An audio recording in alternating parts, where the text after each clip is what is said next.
A settler rancher lived in isolation for years, until an old Chinese man arrived at his door with his 2 daughters. He said, "Choose one daughter to marry." But snow pressed against the valley like a hand against a wound, sealing everything in a silence so complete the man could hear the sound of his own breath echo in his chest. He moved through the whiteness with a deliberate rhythm, each strike of the axe cleaving wood that rang sharp in the frozen air. His cabin stood behind him, half swallowed by drifts, a squat figure of logs and stone that had endured 7 winters without laughter, without voices, without anything but the steady pulse of his labor. The rancher's face carried the marks of both wind and grief. His beard was a coarse line against weather-worn skin, his eyes pale and cautious, as if they had grown accustomed to spotting trouble where others might search for kindness. He had lived alone so long that words, when he spoke them at all, felt foreign in his mouth. The cattle lowed in the corral, steam rising from their muzzles, and the horses shifted uneasily as though they too sensed how brittle the world had become in his silence. Inside, the cabin smelled of wood smoke and leather. The iron stove ticked as it cooled from the morning fire, and on the table sat a chipped mug, half drained of coffee gone cold. He paused at the door, breathing in the quiet like a man measuring his own heartbeat. There was no sound but the wind and the groaning of the trees. He believed that was how it would always be. Then came the knock. Not thunderous, not frantic, just a measured rap that cut through his solitude as surely as a gunshot. He froze with his hand still resting on the latch, heart drumming against ribs that had long forgotten urgency. For a moment he thought the wind itself had played a trick on him. But then it came again, 3 knocks, patient, deliberate. He opened the door to find a figure leaning against the threshold, shoulders bent beneath the weight of travel and years. The man's hair was silver, his face drawn with the lines of long endurance. His coat was thin for the season, edges stiff with frost. And behind him stood 2 young women, their cheeks flushed from the cold, their dark hair bound against the wind. They looked alike, yet not mirror-perfect. One held herself with quiet reserve, eyes lowered as though afraid of the world. The other met the rancher's gaze head-on, her chin lifted, defiance burning like a lantern in her stare. The old man bowed slightly, though it seemed to cost him. "You are alone," he said, his accent marked but his English steady. "Yes." The rancher's jaw tightened. He had not heard another voice in weeks. "I am." "I have brought my daughters," the old man said. His voice carried neither apology nor boast, only weariness. "They are 20. Good women. You must choose one to marry." The words struck the rancher harder than the wind ever had. He stood silent, staring, uncertain if he had heard true. Marriage? From a stranger at his door, carried on the cold like an impossible demand. The daughters did not speak. Their breath curled white into the air as they waited. The old man continued, his tone stripped of ceremony. "If you do not choose, others will. You will keep one safe. That is all." The rancher's throat worked around a reply that would not come. He had no place for this. His life was marked by absence, not sudden presence. Yet something in the man's eyes held him still, a mix of pleading and command, as though the request were not for advantage but for survival. He stepped back, wordless, and gestured them inside. The cabin filled instantly with a strangeness it had not known in years. The brush of skirts against wood, the faint perfume of travel-worn cloth, the sound of more than one breath filling the space. The old man moved stiffly to the fire, sinking onto the bench with a sigh that rattled. The daughters stood together near the door, uncertain, watching the rancher as though his silence itself were judgment. He busied himself with the stove, shoving in wood, coaxing flame from coals. He could feel their eyes on him, measuring him as carefully as he measured them. One daughter shifted her weight, fingers tightening around a small bundle she carried. The other's gaze did not waver, her lips pressed thin against the cold. When the fire roared, the old man spoke again. "You think it strange, I know. But I have little time. My health." He coughed into his sleeve, a sound deep and raw. "And men are following. Cruel men. They would take my daughters as chattel. Better they belong to a man who works the earth, who knows silence, than to wolves." The rancher sat across from him, his hands resting heavy on his knees. He had no words ready. In his life, Choices had come slow, ground out by necessity. Yet here was a choice thrust upon him in the shape of two women, their futures hanging in his answer. The cabin thickened with quiet. The wind clawed at the shutters, and snow hissed against the roof. The rancher glanced at the daughters. The reserved one avoided his eyes, her hands folded against her chest like a shield. The defiant one met his gaze openly, something unspoken but fierce in her stare. He poured water into the kettle, set it on the stove, needing the motion, needing sound to break the tension. The old man leaned back, his face pale in the firelight. "Choice is safer than chance," he murmured. "Remember that. You must decide before they arrive." The rancher's brow furrowed. "Who?" "Men who see only profit in beauty. They are near." The kettle began to hum. The rancher watched the steam rise, watched the old man close his eyes with the weight of exhaustion. He felt the shift of the world around him.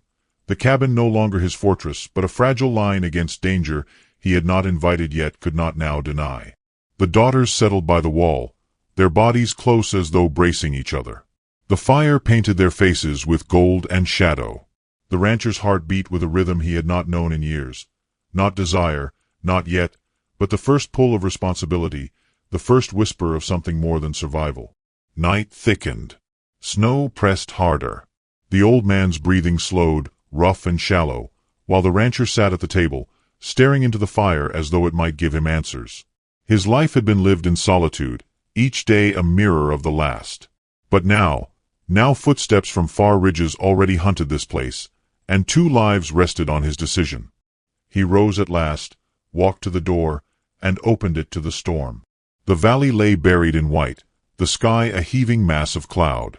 He thought he saw lanterns far off, faint glimmers against the dark, but the snow blurred all shapes into uncertainty. Behind him, the old man whispered in his sleep, the words ragged yet clear enough to twist in the rancher's chest. "If you do not choose, they will take both." The rancher stood framed in the doorway, snow swirling around him, his rifle leaning against the jamb. In the distance, lights flickered once more, then vanished into the storm. He closed the door with a slow finality, the sound echoing like a verdict in the small cabin. The fire snapped. The daughter's eyes followed him.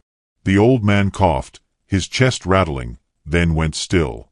The rancher's hand lingered on the rifle. He had lived by silence, but silence had ended. And in the storm, the wolves were already coming. The morning came muted. Snow draped over the land so thick it hushed the world into reverence. The rancher stirred first, as he always did, though he found himself listening differently now, aware of breaths not his own, the subtle shift of fabric as the daughters stirred on their pallets near the fire, the faint rasp of the old man's cough that punctuated the silence. He pulled on his boots, the leather stiff with cold, and stepped outside. The air bit sharp against his skin, but the sky had cleared enough to show streaks of rose along the horizon. He worked as he always had, hauling water from the half-frozen trough, scattering feed for the cattle. Yet each task carried an odd heaviness, because now there were eyes watching from the cabin window. One of the daughters, he could not tell from a distance which, had drawn back the curtain with delicate fingers, her gaze following him as though weighing who he was by the shape of his work. He felt it like a tether on his back, a reminder that his solitude had ended, however unwillingly.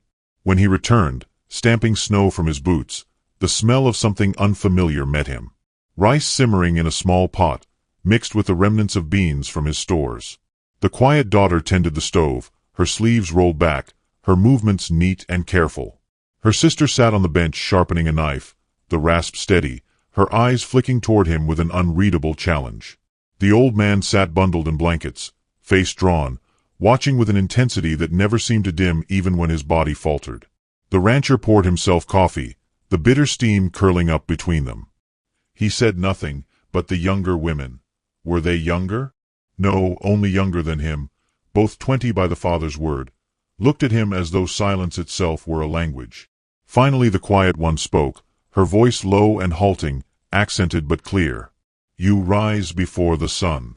He nodded, sipping. "Cattle don't wait." She dropped her gaze again, as though she had expected no more and was satisfied with his single reply. Her sister smirked faintly, the knife blade catching the firelight as she tested its edge against her thumb. The day unfolded differently from his routine. Where once he moved through chores alone, there were now hands ready to lift, to carry, to mend. The quiet daughter followed him into the barn, her steps small in the hay. She did not speak, but when she saw the torn strap on a harness, she knelt without prompting and set to stitching it with practiced fingers. He watched her work, surprised, the needle flashing with precision. "You've done this before," he said. Her lips curved into the smallest smile. "We had horses, once.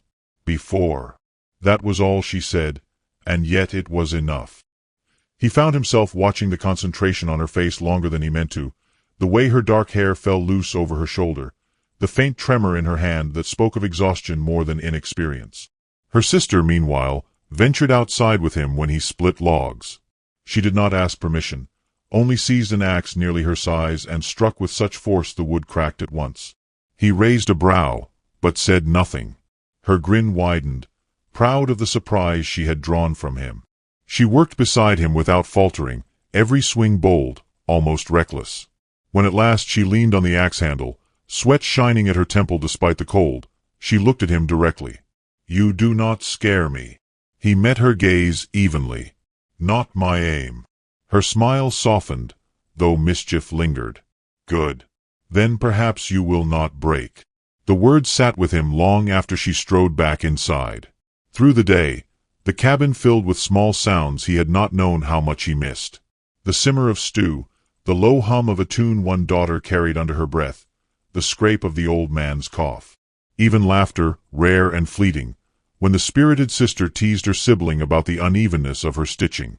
It startled him, that laughter, and he found his lips threatening to shape into something he had not worn in years. The old man studied him often. His gaze was sharp despite the tremor of his hands, and once, when the daughters busied themselves, he spoke quietly. "You do not wish for this." The rancher met his eyes, steady. "No." "Yet you will not send us away." "No." The old man nodded, as if that were enough. He sank deeper into his blanket, the firelight making hollows of his cheeks. Kindness and burden are the same road. Few men walk it willingly. The rancher had no answer. He turned his gaze to the door, listening to the wind scrape against the walls. That evening, as the storm thinned, he saddled his horse. The daughters watched him, questions flickering in their eyes, but he offered none. He rode into town, the sky bruised purple overhead. At the general store, he gathered flour, coffee, salt, extra blankets. The shopkeeper, a wiry man with sharp ears, leaned close. "You got company up at your place?" Words gone round. Strangers seen near the ridge. The rancher said nothing, only paid and left, but the words rode back with him heavier than the supplies. When he returned, the old man dozed near the fire, his breathing shallow. The daughters sat close, one mending a shirt, the other plaiting rope with strong fingers. They looked up as he entered, their expressions shifting, relief, curiosity, wariness. He set the bundles down, saying only, "Food'll last the storm." The spirited one tilted her head. "And after the storm?" He didn't answer. He removed his coat, shook snow from his hat, and took his seat by the fire.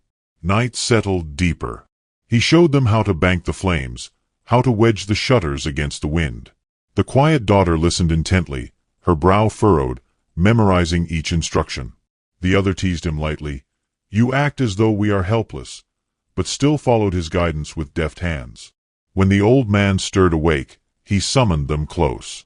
His daughters knelt beside him, their faces drawn in the flicker of light. He whispered something in their mother tongue, voice rough, eyes soft. They answered in kind, and the rancher, though he did not understand, felt the weight of the moment settle in the cabin like another presence.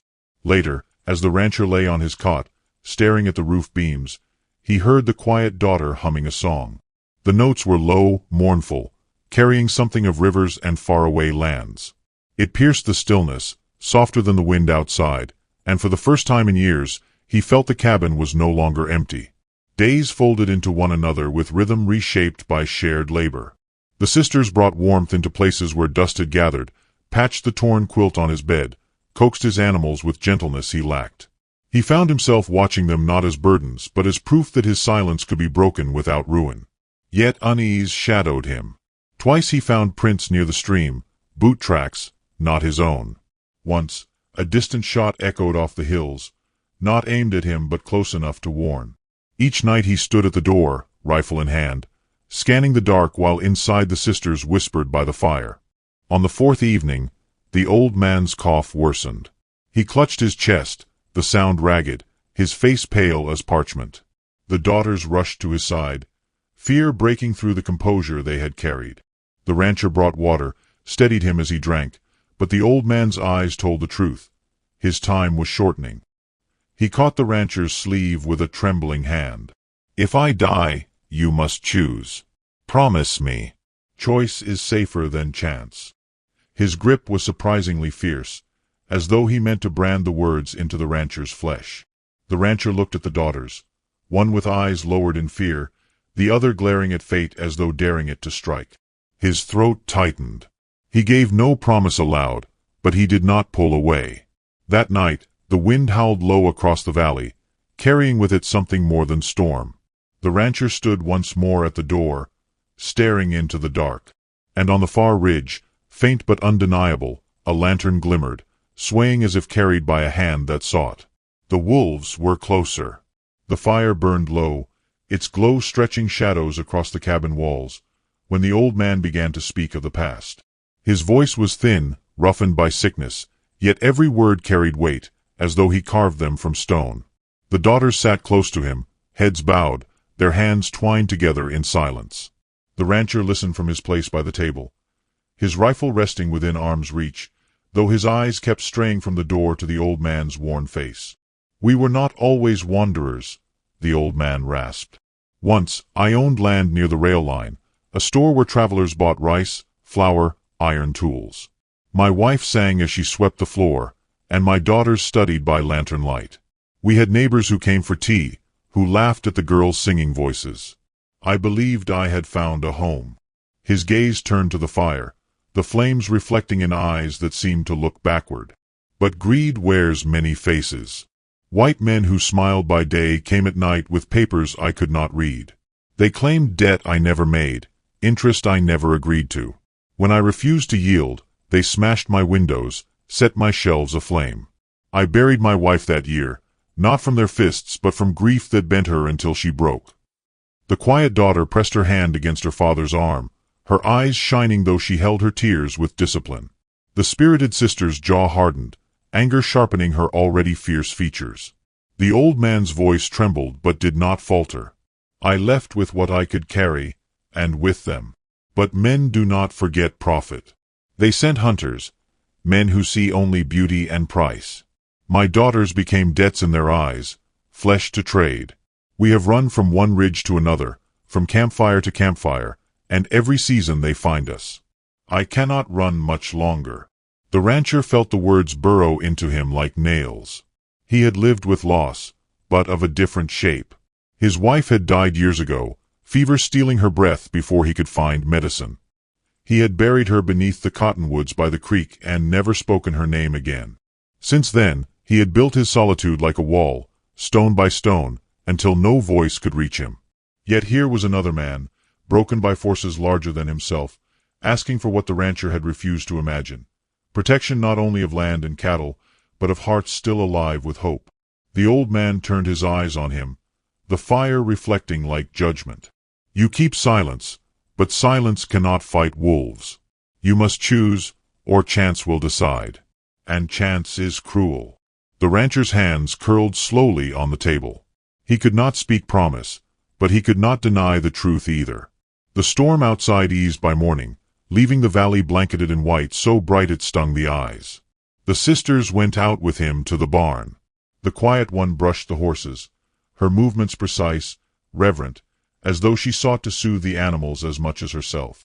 The spirited one carried hay with strength that belied her size, her laughter sudden when the youngest calf nosed her cloak for grain. For a moment the barn filled with warmth, the sound of life pushing back against silence. He found himself watching them not as intruders but as if they belonged, as though the cabin had always been waiting for their voices. Yet unease lingered.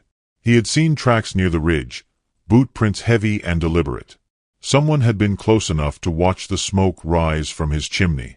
By noon he saddled his horse again, riding into town under a sky washed clean by the storm. The main street was mud-rimmed with slush, the storefronts hunched against the cold. At the sheriff's office he dismounted, his boots crunching hard on the frozen ground. The sheriff, a broad man with thinning hair, leaned back in his chair when the rancher entered. "Heard you've got company up your place. 2 young women, an old feller." "That right." The rancher said nothing, only lifted a brow. The sheriff sighed. "Strangers been asking around. Not townsfolk. Hired hands, maybe worse. Men with scars, eyes that never rest. They're looking for a Chinaman with daughters. I reckon you don't need me to tell you that matches what you've got."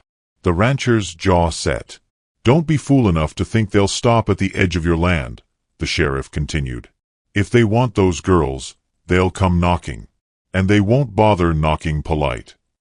The rancher turned without reply, but the sheriff called after him, softer now. "You've lived alone long. But sometimes a man's worth shows only when others lean on it. Decide where you stand, friend. Decide soon." He rode back heavy with the weight of those words. The cabin came into view through the pines, smoke curling steady from the chimney. The sight struck him, fragile, small, yet alive with warmth he had not felt in years. That night, the old man's fever worsened. His breath came in rattling fits, sweat dampening his brow. The daughters hovered close, whispering in their tongue, fear threading through every movement. The rancher brought water, cooled a cloth, set it against the old man's forehead. For a brief moment, the old man caught his wrist with startling strength. "Promise me," he whispered, his eyes blazing though his body failed. "Promise you will not let them be taken." The rancher did not answer, but his silence carried weight, and the old man seemed to accept it. His hand fell away, limp with exhaustion. Later, as the sisters dozed lightly by their father's side, the rancher stood guard at the door. The valley stretched before him, moonlight silvering the snow. At first he saw nothing but the long stillness of winter. Then, a flicker, a lantern glow, far off, cresting the ridge. It moved slowly, deliberately, then vanished into the dark. His grip tightened on the rifle. Morning brought no relief. He went to check the stream, and there they were, tracks again, deeper now, circling. Not hunters of deer. Not trappers. Men. When he returned, the spirited daughter was at the fire, stirring a pot. She looked up, her eyes sharp. "They are close, aren't they?" He hesitated, then gave the smallest nod. Her lips thinned into something that was not quite fear, not quite anger. "Then we should stop waiting." Her sister flinched at the words, clutching her shawl tighter. "We cannot fight them." The spirited one's eyes burned. "Better to fight than be sold." The rancher said nothing, but inside, a truth shifted. He had built his life on avoidance, on retreat into silence. Yet silence could not shield them now.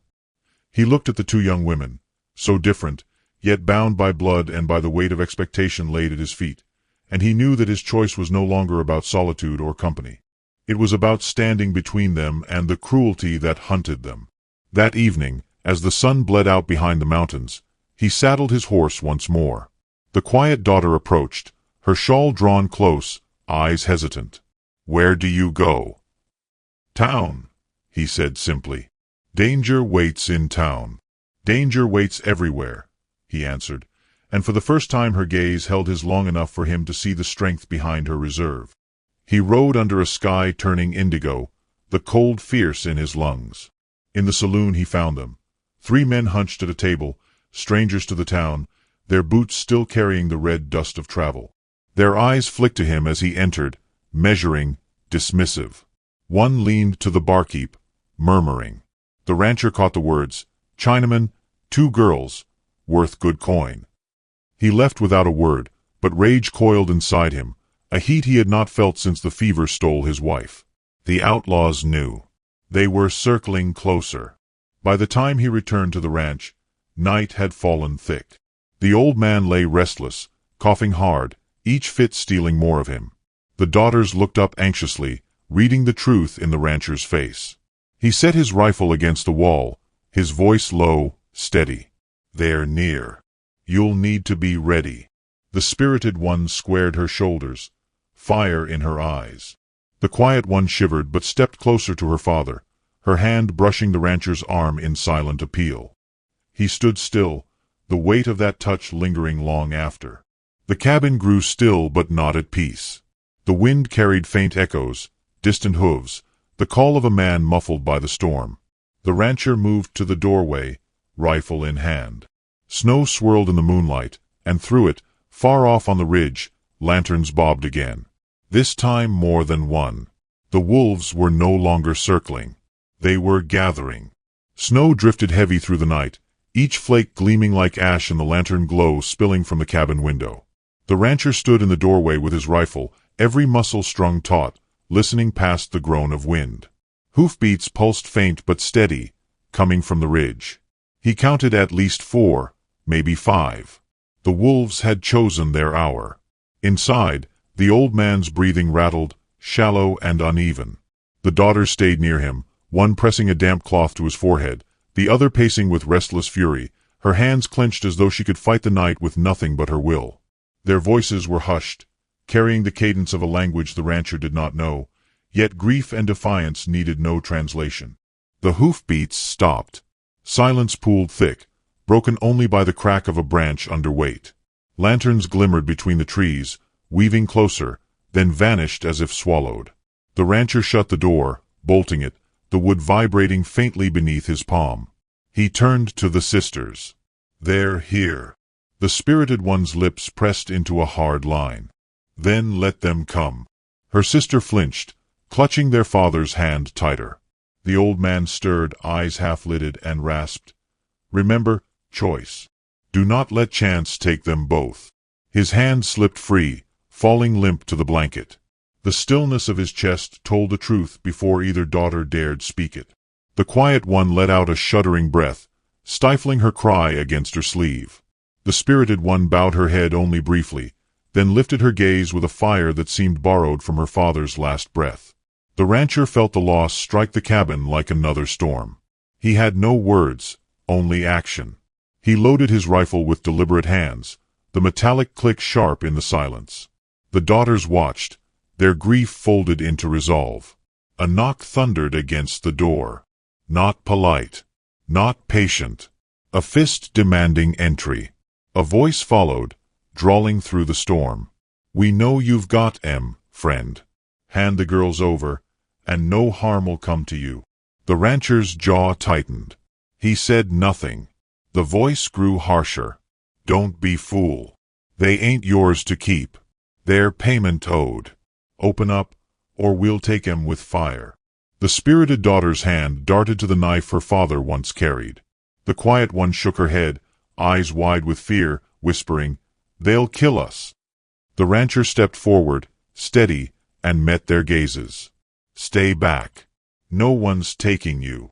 The door shuddered under a boot. The wood creaked, dust sifting from the frame. Another kick, stronger. The sisters gasped, but the rancher raised his rifle, sight fixed. The third kick splintered the panel, and through the jagged gap a man's eye gleamed with hunger. The rancher fired once. The shot cracked through the cabin like thunder, and the eye vanished with a scream muffled by snow. For a heartbeat there was silence. Then chaos erupted outside. Shouts, curses, boots trampling snow. Gunfire exploded against the walls, splinters flying. The rancher pulled the sisters low, shielding them with his body as bullets tore through wood. The stove rattled, the old man's blanket fluttering in the storm of lead. When the barrage paused, the rancher rose, firing through the shattered door. One outlaw fell in the snow, his lantern toppling, spilling light across the yard. The others scattered, shadows darting between trees. Another shot whined past the window, glass bursting inward in a shower of shards. The quiet daughter cried out as a sliver cut her cheek, but the rancher pulled her close, his voice firm. "Stay down." The spirited one crawled toward the broken door, knife clutched, her breath ragged with fury. He caught her arm. Not like this. They'll keep coming, she hissed. Then we'll keep them out. The storm howled harder, snow swirling in ghostly eddies. Outside, the outlaws regrouped, their voices snarling. Light it. Smoke 'em out. The rancher's stomach knotted. Fire was a weapon the cabin could not withstand. He moved fast, grabbing a bucket, dousing the doorway where oil glistened. Flames licked up briefly, then died under the water. The outlaws cursed. One fired blindly, the bullet striking the beam inches from his head. He returned fire, forcing them back, his every shot deliberate. He fought not as a man reckless, but as one who knew what it meant to lose and would not again.